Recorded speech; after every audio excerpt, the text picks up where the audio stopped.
والكرة من توني كروس وكروس للريال والريال عن طريق خميس بي رجع كرة جول. الهدف الأول ديال الميرينغي كريستيانو رونالدو. من قال لكم أنه خلص؟ من قال لكم أنه انتهى؟ من قال لكم أنه كرويا مات؟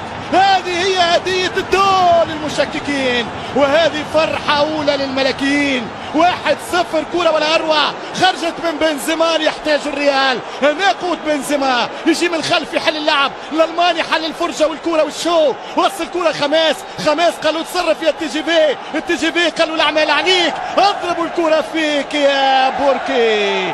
1-0 للريال مدريد عن طريق كريستيانو في هدفه 95 ده شامبيونز و98 في تاريخ الويفا.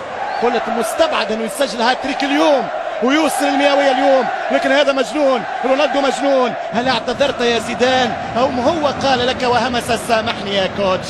بين هذا وذاك صرح بوتراجينيو لا مشاكل في الميرينغي. 2016 في كاس مربع المانيا اللي عندها دائما 16 في كاس مربع المانيا اللي عندها دائما اقوى المهاجمين، والكرة والحارس وهدف التعادل.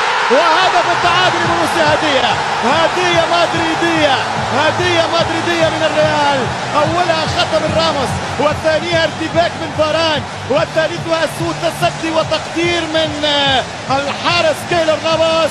وهدف التعادل للفريق الالماني اللي ما كانش على البال وعلى الخاطر.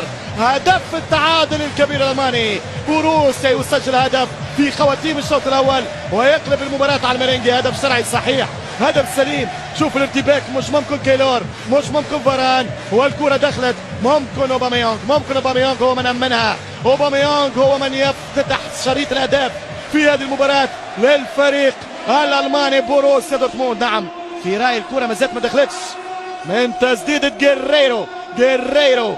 خطأ من راموس، فاول من الحارس، وخطأ من فاران، والكرة في الشباك. 3 أخطاء برشا في قيمة المباراة. والكرة من توني كروس وكروس للريال والريال عن طريق